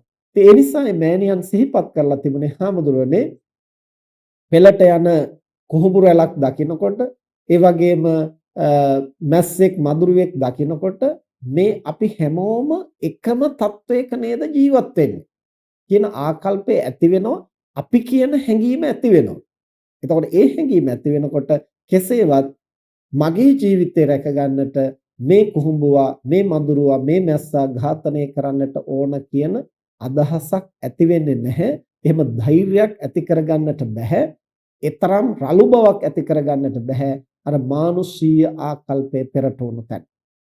මේ සමස්ත සත්ත්ව සංහතියම සත්වයෝ හැටියට ඒකත්වයෙන් දකිනවා. ඒ අතර මිනිස්යා තුළ විශේෂත්වයක් පවතිනවා. ඒ තමයි අවශ්‍ය නම් උත්සාහ කළොත් මනස උසස් කරගන්න, දියුණු කරගන්න පුළුවන්. හැබැයි උසස් කරගන්න, දියුණු කරගන්න පුළුවන් හැකියාව තිබිලත් ඒ මිනිසුන් බොහෝ පව්කම් කරලා හැඟීම් වලට වහල් වෙලා තම තමන්ගේ රුචි අරුචිකම් වලට වහල් වෙලා අවසානයේ manussත්වයෙන් පිරිහිලා තිරස්චීන තත්ත්වයට කුරා කුහුඹුවන් තත්ත්වයට ඇද වැටෙනවා. බුදුරජාණන් වහන්සේ දේශනා කරනවා නියපිටට පස් ස්වල්පයක් අරගෙන මහණෙනි මේ නියපිට තියෙන පස්ද වැඩි මහ පොළොවේ පස්ද වැඩි? ස්වාමීනි නියපිට තියෙන පස් අතිශයින් ස්වල්පයයි. මේ මහ පොළොවේ පස් අප්‍රමාණයි. බුදුරජාණන් වහන්සේ දේශනා කරන මහණෙනි අන්න ඒ වගේ මේ මනුලොවට පැමිණි සත්වයින් අතර නැවත මිනිසත් බවට පැමිණෙන්නේ මේ නියපිටට ගත්තු පස් ටික වගේ ස්වල්පයක්. මේ මහ පොළොව වගේ අප්‍රමාණ සංඛ්‍යාවක් යලිත් නරක තිරිසන් ප්‍රේත අසුර කියන මේ සතර අපායට ඇද වැටෙනවා. එතකොට මනස උසස් කරගන්න, මනස සංවර්ධනය කරගන්න හැකියාව තිබිලත් එහෙම ඇද වැටෙන්නේ ඇයි? ඒ manussත්වය නිසි ලෙස පාවිච්චි නොකිරීම නිසා. ඒ manussත්වය නිසි ලෙස පරිහරණය නොකිරීම නිසා. පෙර භවයේ කරන ලද කුසල කර්ම විපාකයක් හැටියට පෙර භවයේ මරණාසන්න මොහොතේ බඳු කුසල කර්මයක් සිහිපත් වීම නිසා අපි මනුලොවට පැමිණලා තියෙනවා. මෙතන තමයි රැකෙන්නට ගැලවෙන්නට පුළුවන් සුදුසුම තැන. නමුත් මෙතනට ඇවිදිනුත් රැකෙන්නේ නැතිනම් පරිහානියටපත් උනන් පස්සේ රැකෙන්න ඉඩක් නැහැ. මොකද සත්ව ලෝකයේ අර මනුෂ්‍ය ධර්මය මතු කරන්න විදිහක් නැහැ. මොකද්ද මනුෂ්‍ය ධර්මය කිව්වේ? මා පමණක් නොවේ අන් අයත් හොඳින් ඉන්නට ඕන. මගේ ශක්ති ප්‍රමාණයෙන් අන් අයගේ යහපත වෙනුවෙන් ක්‍රියාත්මක වෙන්න ඕන. ඒක තමයි මනුෂ්‍ය ධර්ම. තිරස්චීන ධර්මය ඒක නෙමෙයි. තමන්ගේ පැවැත්ම සඳහා තමන්ගේම වර්ගයාගේම හෝ ජීවිත විනාශ කරමින් ඒ සත්වයින් ගොදුරු කරගනිමින් දුබලයා ඝාතනය කරගෙන දුබලයා ගොදුරු කොටගෙන ප්‍රබලයා සුරක්ෂිත වීම තමයි තිරස්චීන ධර්මය. සත්ව ලෝකේ නීතිය. මනුෂ්‍ය ධර්මය එහෙම නෙමේ. දුබලයා රකිමින් ප්‍රබලයා ජීවත් වීම තමයි මනුෂ්‍ය ධර්මය. ඉතින් මනුෂ්‍ය ලෝකෙට ඇවිදින්නත් අපට මේ මනුෂ්‍ය ධර්මයේ තුල පිහිටන්නට බැරි වුණොත් තිරිසන් ලෝකෙට ගිහිල්ලා කෙසේවත් මේ මනුෂ්‍ය ධර්මය අවදි කරගන්නට පහසු වෙන්නේ නැහැ. ඒ නිසා යම් කිසි කෙනෙකුට අර ආත්ම මූලික සංකල්පයෙන් ඔබට ගිහිල්ලා මේ මානුෂීය ආකල්පයට පැමිණෙන්නට පුළුවන් නම් ඒතනත්තා ප්‍රාණඝාතයෙන් වළකින්නේ මම මට මගේ කියන පටු ආකල්පයකින් නොවේ ඊට වඩා පුළුල් හැඟීමකින් මා පමණක් නොවේ අන්‍ය සත්වයෝ ජීවත් වෙන්නට ඕන. එයිද ඒ සියලු සත්වයෝම කායික මානසික පීඩාවන්ට දඬුවමට පැති ගන්නවා, මරණයට බියපත් වෙනවා, ජීවත් වෙන්නට කැමති වෙනවා. මම ජීවත් වෙන්නට කැමති වෙනවා වගේම සියලු සත්වයෝම ජීවත් වෙන්නට කැමති. එමනම් මගේ ජීවිතේ රැක ගන්නට වෑයම් කරනවා වගේම අන් අයගේ ජීවිත සුරක්ෂිත කිරීමත් මගේ ධර්මතාවයක් කියන බව නුවණින් තේරුම් අරගෙන අන් අයගේ ජීවිත විනාශ නොකොට රකින්නට පුළුවන් නම් ඒ තමයි දෙවනි පියවර මානුෂීය ආකල්පය මත පිහිටලා අන්‍ය සත්වයින්ගේ ජීවිත සුරක්ෂිත කිරීම. එහෙම නැත්නම් ප්‍රාණඝාතයෙන් වැළකීම. ඊළඟට અભේදානමය කුසලයක් ඔය ආකල්පයෙන් සිද්ධ කරන්න පුළුවන්. ඒ මොකක්ද? මා පමණක් නෙවෙයි අන් අයත් හොඳින් ජීවත් වෙන්නට ඕන. මගේ ශක්ති ප්‍රමාණයෙන් අන් අයගේ සුවය යහපත වෙනුවෙන් මම කැප වෙන්නට ඕන. එතකොට අර විදිහට වතුරකට වැටෙන සත්තු අපට පෙනෙනවා නම් ඒ සතුන්ගේ ජීවිත රකින්නට උපාය මාර්ගයක් යොදන්න. මහමග ලිස්සා ඇද වැටෙන්නට පුළුවන් ඉඩක් තියෙනවා නම් ඒ ඉඩ වෙනස් කිරීම. අන්‍ය සත්වයින්ට සුවසේ හුස්මගෙන ජීවත් වෙන්නට පසුබිම හදන්නට පුළුවන් නම් ඒ සඳහා පසුබිම සැකසීම. එතකොට තමන් පරිහරණය කරන පොලිතීන් ප්ලාස්ටික් ආදී මේ පරිසරයට විස සහිත දේවල් පරිසරය විකෘති කරන දේවල් තන තන දාලා පරිසරය විකෘති කරලා විනාශ කරලා ජීවිත අහෝසි වෙන්නට ඉඩ සලස්වන්නේ නැතිව ඒවා ක්‍රමානුකූලව ප්‍රතිචක්‍රීකරණය කරන්නට කටයුතු සැලැස්වීම.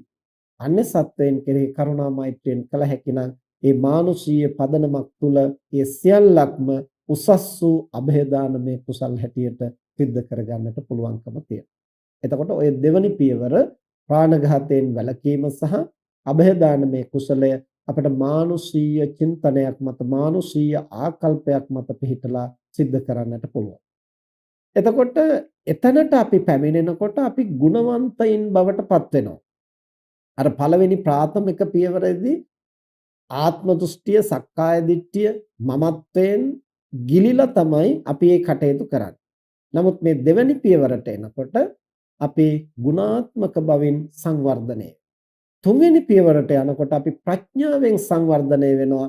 ප්‍රඥාව අවදි කරලා මේ ලෝකයේ පිළිබඳව ගැඹුරින් සිතා බලනකොට සත්ව පුද්ගල සම්මුති වලින් ඔබට ගිහිල්ලා මේ සමස්ත විශ්වයම නාම රූප වශයෙන් අන්‍යෝන්‍යව ප්‍රත්‍ය වෙන පරමාර්ථ ධර්ම සමූහයක් කියන බව අපට පැහැදිලිව පෙනෙන්නට ගන්න. දැනෙන්නට ගන්න. එතකොට ඒබඳු ප්‍රඥාවකින් මේ සම්මුති අභිබවා පරමාර්ථමය වශයෙන් ලෝකයේ දකිමින් අපට පව්කම් වලින් වැළකීලා කුසල් දහම් කරන්නට පුළුවන් නම් එය තමයි ආධ්‍යාත්මික දැක්මකින් කුසල් කිරීම අකුසලයෙන් වැළකීම කියලා කියන්නේ. කොහොමද එහෙම කරන්නේ? වෙනතුනේ පරමාර්ථමය වශයෙන් දකිනකොට පෙනෙන්නට ගන්නවා මෙතන සත්වයෝ පුද්ගලයෝ ආත්ම කියලා දේවල් නෙමෙයි එක් එක් ධර්ම අන්‍යෝන්‍යව ප්‍රත්‍ය වෙනවා. උදාහරණයක් හැටියට ගත්තහම දැන් මේ කොරෝනා වසංගතේ කොරෝනා වෛරසය ගත්තහම ඒ වෛරසයට ಜಾති ભેද නැහැ, ආගම් ભેද නැහැ, දේශ සීමා ભેද නැහැ. ඒ මොකක්වත් අදාළ නැහැ. ඒ වෛරසයක්. ඒක යම් කයක වර්ධනය වෙනවද ඒ කයට හානි කරනවා. ඒ කය බෞද්ධගේ කයක්ද සිංහලයේ කයක්ද වෙනත් ආගමිකයෙකුගේ කයක්ද වෙනත් ජාතිකයෙකුගේද මොන රටේද ඒක එච්චර අදාළ නැහැ. Tamanට වැඩෙන්න පසුබිම තියනවා නම් එතන වැඩෙමින් ඒ කය විනාශ කරන්නට ක්‍රියාත්මක වෙනවා. එතකොට එහෙමනම් ඒ වෛරසයට ಜಾති ආගම් දේශ සීමා ભેද නැහැ. අන්න ඒ වගේ තමයි අකුසලය පාපය අසත් ධර්මය ඒවට ಜಾති ආගම් දේශ සීමා ભેද නැහැ. කෝපය, ද්වේෂය, වෛරය, ඊර්ෂ්‍යාව, මුලාව මේවා යම් මනසක මතුවෙනවා නම් ඒ සිංහලයේද බෞද්ධයේද වෙනත් ජාතිකයෙක්ද වෙනත් ආගමිකයෙක්ද මොන රටේ කෙනෙක්ද ස්ත්‍රීද පුරුෂද ගිහිද පැවිදිද ඒ මොකුත් අදාළ නැහැ. ද්වේෂය ද්වේෂයමයි. කාගේ හිතේ ඇති වුණත් ද්වේෂය ඒ සිත විනාශ කරනවා. කාගේ හිතේ ඇති වුණත් ඒ ද්වේෂය විසින් ලෝකයට අනර්ථයක් කරනවා. එහෙමනම් හාමුදුරුවන්ගේ ද්වේෂය, සිංහලයාගේ ද්වේෂය, බෞද්ධයාගේ ද්වේෂය එහෙම ද්වේෂයට ප්‍රභේද නැහැ. කාගේ මනසේ ද්වේෂය ඇති වුණත් ද්වේෂය අනර්ථකාරී. ඒ සිත විනාශ කරනවා. ඒ සිත කිලිටි කරනවා. ලෝකයට අනර්ථය කරනවා. එහෙමනම් ಜಾති ආගම් දේශ සීමා ભેද වලින් තොරව ඒවා සියල්ලක් සම්මුති. ඒ සම්මුති වලට ඔබෙන් පරමාර්ථමය වශයෙන් ද්වේෂය නැමැති ධර්මයේ ගත්තහම එය Tamanටත් අනර්ථකාරී, ලෝකයටත් අනර්ථකාරී. ඒ අනර්ථකාරී අසත් ධර්මයේ මගේ චිත්තසංතානෙහි ඇති වෙන්නට මා ඉඩ නොතැබිය යුතුය. වෙනත් කෙනෙකුගේ මනසේ ඒ ද්වේෂය නැමැති පාප ධර්මයේ අසත් ධර්මයේ මතුවෙනවා නම් ඒන් වළක්වා ගන්නටත් මම සහාය විය යුතුය. එයි කොරෝනා වෛරසය මගේ ශරීරයට පැමිණෙනවා ඒක වළක්වා ගන්නට මම ආරක්ෂා වෙන්නට ඕන, ප්‍රතිශක්තිය හදා ගන්නට ඕන. අනිත් අයට බෝ වෙන එක වළක්වන්නටත් අපි කටයුතු කරන්න ඕන. ඇයිද? අනිත් අයට වැළඳුනොත් අනිත් අය විනාශ වෙනවා. ආපහු Tamanටත් ඒක වැළඳෙනවා. Tamanට වැළඳුනොත් Tamanුත් විනාශ වෙනවා. අනික් අතට ලෝකෙටත් ඒක පැතිරෙනවා. ඒවා එක තැනක රකින්නට පුළුවන් දේවල් නෙමෙයි. ඒ වගේ තමයි අකුසලය, පාපය, අසත් ධර්මයේ එක්සිතක ජනිත වුණොත් ඒ Tamanගේ හිතේද අනුන්ගේ හිතේද කියන එක වෙනසක් නැහැ. කාගේ හිතේ ඇති වුණත් ඒ සිත විනාශ කරනවා, ලෝකෙට අනර්ථය කරනවා. ඒ නිසා අකුසලය මගේ සිතේ ජනිත වෙන්නට නොදී මගේ සිත රැක ගන්නටත් ඕනේ. අන් අයගේ සිත් සතන් තුළ අකුසල් ජනිත නොකොට ඒ අයටත් අකුසලයෙන් වළකින්නට සහාය වෙන්නට ඕන කියන මේ ගැඹුරු දැක්ම, පරමාර්ථමය දැක්ම අවදි වෙනකොට තමනුත් පාපයෙන් අකුසලයෙන් වළකිනවා, අන් අයත් වළක්වා ගන්නට වෑයම් කරනවා. ඊළඟට කුසලය, සද්ධර්මය, කරුණාව, මෛත්‍රිය, සද්ධාව, ප්‍රඥාව, වීරිය, අදිෂ්ඨානය ඒවා කාගේ හිතේ ඇති වුණත් මෛත්‍රියට ಜಾති ආගම් ભેදයක් නැහැ. බෞද්ධ මෛත්‍රිය, එහෙම නැත්නම් සිංහල මෛත්‍රිය, හාමුදුරුවන්ගේ මෛත්‍රිය, ගිහියගේ මෛත්‍රිය එහෙම එකක් නැහැ. මෛත්‍රිය කාගේ සිතේ ඇති වුණත් ඒ ඇති වෙන සිත සුවපත් කරනවා, ලෝකෙටම යහපතක් කරනවා. ආගම මොකක් වුණත්, ජාතිය මොකක් වුණත්, දේශ සීමාව කුමක් වුණත්, ස්ත්‍රිය වුණත්, පුරුෂ වුණත්, ගිහි වුණත්, පැවිදි වුණත් මෙත්තාව ඇති වෙන සිත සුවපත් කරනවා, ලෝකයට යහපත කරනවා. ඒ නිසා මෛත්‍රිය වැනි යහපත් ගුණාංග තමන්ගේ සිතේ ජනිත කරගන්නට ඕන, අන් අයගේ සිත්වල ජනිත කරගන්නට සහාය වෙන්නට ඕන කියලා දකිනකොට තමන් අසත් ධර්මයෙන්, පාප ධර්මයෙන් වැළකෙමින් කුසල ධර්මයෙන්, සත් ධර්මයෙන් පෝෂණය වෙන්නට වෑයම් කරනවා. අන් අය තුලත් අකුසල ධර්ම, පාප ධර්ම, අසත් ධර්ම දුරු කරමින් කුසල ධර්ම, සත් ධර්ම අවදි කරගන්නට අන් අයට සහාය වෙන්නට පුළුවන්. ಜಾති, ආගම්, දේශ සීමා ભેදයකින් තොරව. එතකොට සම්මත වශයෙන් ඔහුය, මමය, ඇයය ආදී වශයෙන් අපි සම්මුතිය ඇති කරගන්නවා. ಜಾති වශයෙන්, ආගම් වශයෙන්, දේශ සීමා වශයෙන්, පුද්ගලයෝ වශයෙන් අපි සම්මුතිය ඇති කරගන්නවා.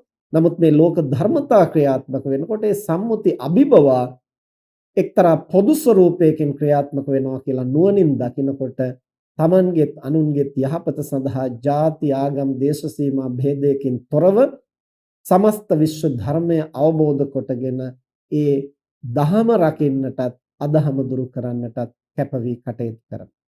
එතකොට ඒතනත්තත් පව්කම් වලින් වළකිනවා, කුසල් දහම් සිද්ධ කරනවා.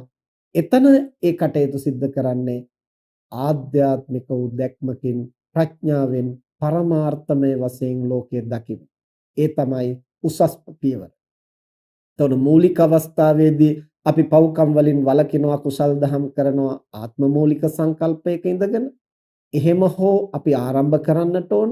දෙවැනි පියවරට යනකොට මානුෂීය ආකල්පයක් මත ඉඳගෙන තමනුත් අනුනුත් රකින්නට අපි පව්කම් වලින් වළකිනවා, කුසල් දහම් වල නිරත වෙනවා. ප්‍රඥාව අවදි කරගෙන ලෝකයේ පරමාර්ථමය වශයෙන් අවබෝධ වෙනකොට සමස්ත විශ්ව ධර්මය යහපත්ව පවත්වන්නට, අයහපත මඩින්නට ಜಾති, ආගම්, දේශ සීමා ભેදයකින් තොරව සමස්ත සත්ව සමූහයාගේ, සමස්ත විශ්වයේ, සමස්ත ධර්මයේ යහ පැවැත්ම සඳහා කැප වී ක්‍රියාත්මක වෙන්නට අකුසලයෙන් වළකිනවා, කුසලය ක්‍රියාත්මක කරනවා. මෙන්න මේ විදිහට අපට ප්‍රාණඝාතයෙන් වැළකීම සහ અભේදානය කියන මේ කුසල ක්‍රියාවන් දෙක පියවර 3කින් දියුණු කරන්නට පුළුවන්. ඔය තුන්වෙනි පියවරට පැමිණෙනකොට තමයි අපට ආධ්‍යාත්මික වශයෙන් මනස අවදි කරගෙන සම්මුති වලින් ඔබට ගිහිල්ලා සියලු කෙලෙස් ධර්ම ප්‍රහාණය කරන්නට, නිවන ස්පර්ශ කරන්නට පුළුවන් මට්ටමට අපේ සිත ප්‍රඥාවෙන් අවදි වෙනවා. ඉතින් ඒ සඳහා ප්‍රාණඝාතයෙන් වැළකීම, ඒ වගේම અભේදානමය කුසලය කියන මේ කුසල ක්‍රියාවන් දෙක අපට නිවන් අවබෝධ කිරීම සඳහා උපකාර වෙනවා. ඔය කියන ලද ආකාරයෙන් ආධ්‍යාත්මික දැක්මක් තුළ පුහුණු කළ හැකි නම් ඒ සඳහා මේ සුද්ධහම් කරුණු හැම දිනාටම මහෝපකාරී වේවා කියලා අපි ආශිර්වාද කරනු. මෙතෙක් වේලා ධර්ම ශ්‍රවණේ කිරීමෙන් සිදු කරගත් සියලු කුසල් දෙවියන් සහිත ලෝකයාටත්, මිය පරලෝකීය ඥාතීන්ටත් ඔබ අප හැම දිනාටම බුදු පසේ බුදු මහරහතන් වහන්සේ නිවී සැනසී පැමිණ වදාළ උතුම් නිවනින් සැනසීම පිණිසම හේතු වේවා කියලා ප්‍රාර්ථනා කරා. ආකාසට්ඨා ච භුම්මට්ඨා දේවා නාග මහිද්దికා පුඤ්ඤන්තං අනුමෝදිත්වා චිරං රක්ඛන්තු ශාසනං. ආකාසට්ඨා ච භුම්මට්ඨා දේවා නාග මහිද්దికා පුඤ්ඤන්තං අනුමෝදිත්වා චිරං රක්ඛන්තු දේශනං. ආකාසට්ඨා ච භුම්මට්ඨා දේවා නාග මහිද්దికා පුඤ්ඤන්තං අනුමෝදිත්වා චිරං රක්ඛන්තු ත්වං සදා.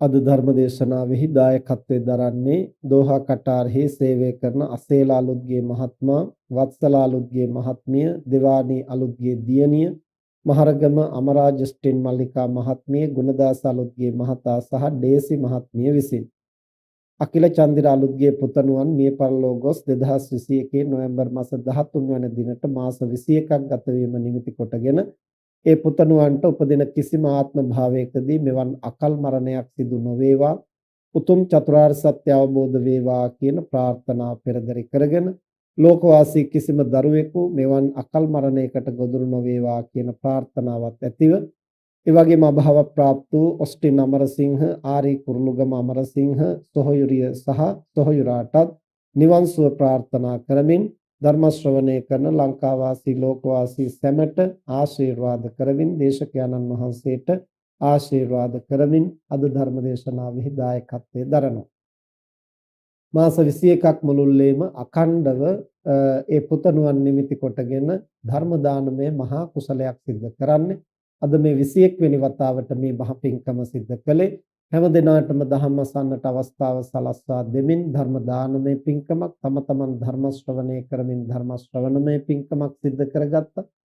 ඒ ਸਰව ප්‍රකාරයෙන් සිදු කරගත්තා වූ සියලු කුසල් ලෝකය සම්බුද්ධ ශාසනය ආරක්ෂා කරන පින්තුන් ආරක්ෂා කරන ඉන්ද්‍රාදී සියලු පින් කැමැති දෙවි දේවතාවෝ දේව මාතාවෝ සතුටින් අනුමෝදන් වෙත්වා. දෙවියන්ගේ දිවයිසුරු සම්පත් වර්ධනය කරගනිත්වා. සම්බුද්ධ ශාසනයත් මනුෂ්‍ය වර්ගයාත් চিරාත් කාලයක් ඉහෙන් ආරක්ෂා කෙරෙත්වා. දෙවියෝ ප්‍රාර්ථනීය බෝධියකින් නිවන් දකිත්වා කියලා ප්‍රාර්ථනා කරන් මිය පරලෝ යන්නට දුණු මීට මාස 21කට ඉහතදී මිය ගිය අකිල චන්දිර අලුත්ගේ පුතණුවන් ඒ වගේම ඔස්ටින් අමරසිංහ, ආරී කුරුළුගම අමරසිංහ යන සොහොයුරියන් ඇතුළු මිය පරලෝකීය සියලු ඥාති හිත මිත්‍රාදීන් මේ කුසල් දහම් සතුටින් අනුමෝදන් වෙත්වා. ඒ හැම දිනාගෙම භව ගමන සුවපත් කර ගනිත්වා.